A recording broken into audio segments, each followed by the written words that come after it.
So pickups aren't fun, eh? They're just a tool for carrying around large amounts of stuff?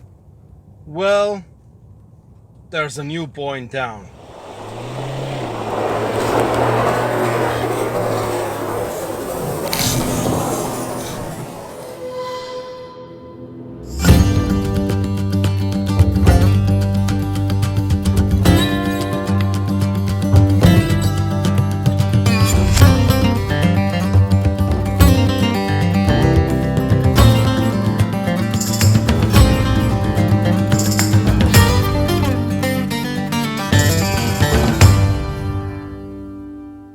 The Raptor. That's a very famous name in the truck industry because until today it sat proudly only on the most hardcore street legal off-road version of the F-150, the Ford Raptor. But now that name also popped up on the back of another Ford pickup truck called the Ranger. This is not your run-of-the-mill Ranger.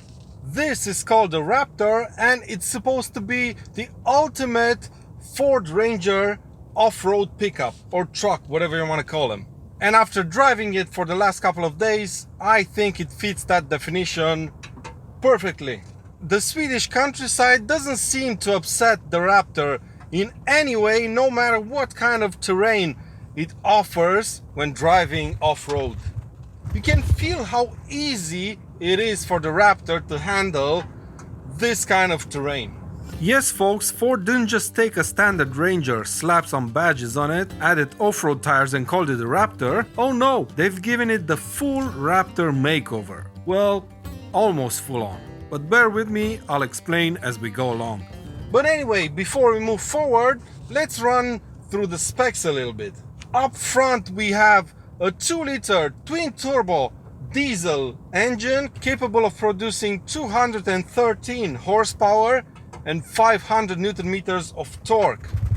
In the middle here we have the same 10-speed automatic transmission that you can find in the Mustang, and drive goes to all 4 wheels. Although you have a selector down here that allows you to set up the traction however way you like it. You have 2-wheel drive mode where the power goes to the back wheels. You have 4-wheel drive high range mode and 4-wheel drive low range mode for when you're really stuck. And finally, the Ranger Raptor has 6 driving modes: normal, sport, gravel and snow mode, mud and sand mode, Baja mode, which is supposed to be really useful when driving on sand, and finally we have rock mode.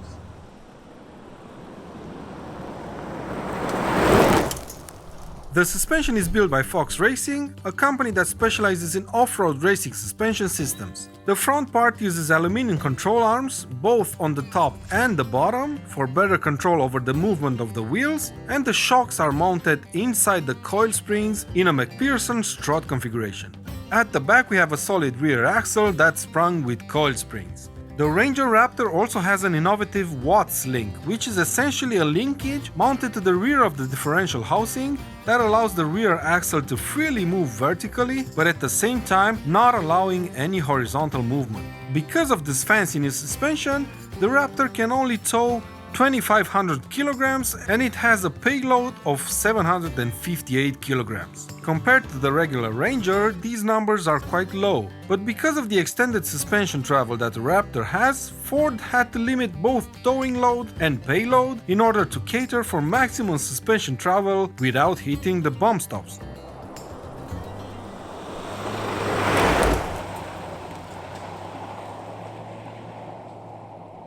They could have avoided this by fitting a firmer suspension, but that would have a negative effect on how this car handles in off-road situations. But yeah, you can look at the Ranger Raptor as being the cool truck, sort of a lifestyle vehicle if you wish, while the regular Ranger is the actual workhorse of the lineup.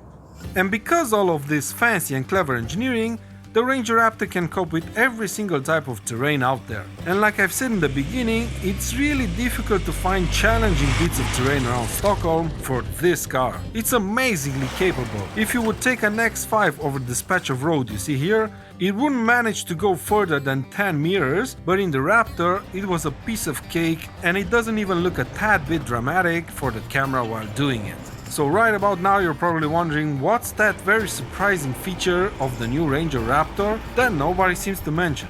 For me, the most surprising aspect of driving the new Ranger Raptor is how it handles on asphalt.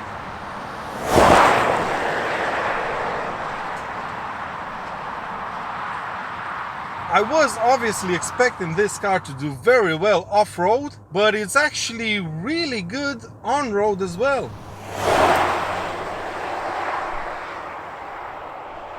It has almost S-Class levels of comfort and refinement. I know that's hard to believe, especially considering what tires this car is riding on, but believe me, it's quite true. There's very little tire noise coming into the cabin, and the suspension makes this car feel like you're riding a 20-foot boat. It's extremely comfortable, this car. And obviously potholes and speed bumps are non-existent for this car, because you don't actually feel anything when driving over them, no matter what speeds you're doing. I seriously don't see a big issue doing a few hundred kilometers of highway on this thing. The ride is superb. Don't expect good handling on B-roads though, it's too wide for these kind of roads anyway, and you really need to pay attention not to place a wheel on the other lane. Body roll is significant, the steering is pretty slow, and the engine won't help you either. To be honest, the engine is probably the biggest letdown of this entire package. I know 230 horsepower and 500 Newton meters of torque might sound like a lot on paper, but considering this car weighs 2.5 tons, those numbers start to feel pretty low.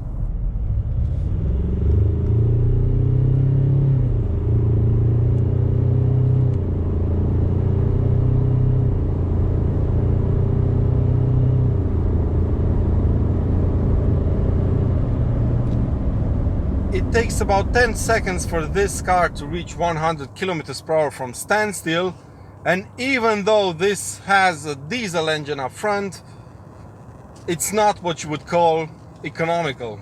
In the last 700 kilometers or so, I couldn't get this car to eat up less than 10 liters per 100 kilometers. The gearbox is pretty good. I liked it in the Mustang as well. I think it fits even better in the Raptor. Changes are smooth, and you also have these quite cool paddles behind the steering wheel if you for some reason want to override the system and change gears for yourself. The interior is pretty well put together, and if you've driven a Ford recently, there's a lot of familiar stuff in here. There's a touchscreen infotainment system, these quite cool leather and cloth seats, a chunky steering wheel with a Raptor badge, some leather on the dash, and overall, there's quite good materials for the price. The cabin is pretty spacious, including the back seats, and well, for a truck there's quite a lot of equipment. You get cruise control as standard, electrically adjustable seats, and a keyless entry system. I personally like the design of the interior. I think it matches pretty well with the whole concept of the car, and I especially like the way you jump inside the car by grabbing the handle next to the door and stepping on the ladder. Quite cool. Now obviously it's not as posh on the inside here like it is in an X5, but it's not that expensive either. But anyway, I've really enjoyed my week with this car. This is an awesome package, but I personally think that this truck is screaming for a V8 engine to match everything else it has to offer. But unfortunately Ford did what they could, considering how strict the exhaust regulations are nowadays in Europe. The people from the US will probably be more lucky than us, because when the Ranger Raptor arrives in America, it's supposed to have some kind of a V6 petrol unit fitted to it. So that's definitely an improvement. But anyway, this has been it for today's video, my friends. I really hope you've enjoyed it. Please give it a thumbs up if you have, and make sure to subscribe for plenty more videos to come. And until next time, take good care of yourselves, and I'll see you around.